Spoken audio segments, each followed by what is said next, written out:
আমরা খাইতাম চাল ভাজা, সাথে কাঁচা মরিচ, পেঁয়াজ আর সর্ষের তেলটা মাখাই খাইতাম।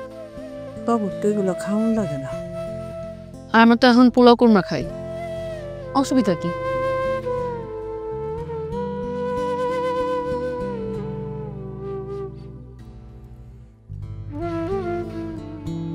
কারো খাইতে হবে না, আমি খামু। দাও, সব খাবার আমার দাও, সব খাবার আমি খেয়ে বললাম।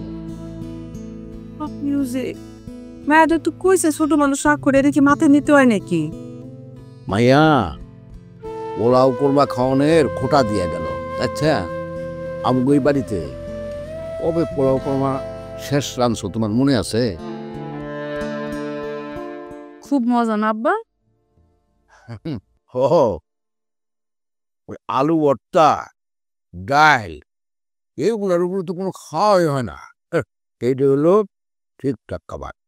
তবে গমের ভাত মরিচ দিয়ে খাইতেছে কি মজা, সেইটা বলে বুঝতে পারবো না। আর ছোটবেলায় আমরা খাইতাম ছাতু, হাই রে মজা। ছাতু হলে তো কথাই নাই।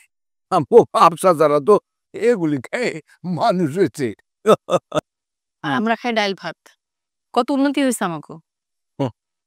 আমরা কিন্তু খাইতাম খুদের ভাত, বুঝছস? খুব মজা লাগতো নাকি? হরে মা, ভাত না পাইলে খুদের ভাত যে কি মজা লাগতো। ছোটবেলা থেকে খুব কষ্ট করছি ভাতের। নে মা, তাইলে তো বলা যায় আমরা বেশ ভালোই আছি। তবে আমার মাঝে মাঝে ছোটবেলার কথা খুব মনে পড়ে। হায়রে, আমার বাবা নৌকা বাইতো, নৌকা বাইতে বাইতে হাতে কড়া পড়ে যেত। তারপরে আমি মাঝে মাঝে লোকগীত ধরতাম, বইটা বাইতাম। আর খাওয়ানোর সময় আব্বাই কি যে মজা করে ছাতু খাইতো। একবার হইল কি, আমার মা বাবার জন্যে ছাতু একটা টিনের বাক্সের মধ্যে জমায় রেখে দিছে, তা আব্বাই খাইব। আমি দেখছি যে এটা তো লুকায় রাখছে আব্বার জন্যে। ছাতু তো আমার ভীষণ পছন্দের। পরে করছে কি, সেই ছাতুর টিন আমি লুকায় রেখে দিছি, যাতে আব্বা খাইতে না পারে, আমি একলা একলা খামো।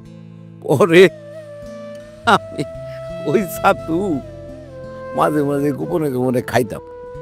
আর যেদিন ধরা পড়লাম, আম্মার হাতে সে কি যে মাইর।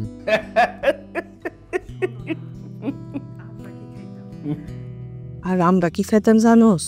আমরা খাইতাম চাল ভাজা, সাথে কাঁচা মরিচ, পেঁয়াজ আর সর্ষের তেলটা মাখাই খাইতাম। তবে তো এগুলো খাওয়ান লাগে না।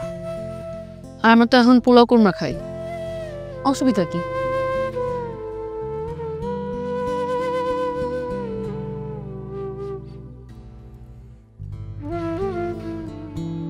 কারো খাইতে হবে না, আমি খামু। দাও, সব খাবার আমার দাও, সব খাবার আমি খেয়ে বললাম। মায়ের তো কইছে ছোট মানুষ রাগ করে রেখে মাথায় নিতে হয় নাকি? মাইয়া পোলাও কোরমা খাওয়ানোর খোটা দিয়ে গেল। আচ্ছা, আমগো এই বাড়িতে কবে পোলাও কোরমা শেষ রাঁধছো তোমার মনে আছে?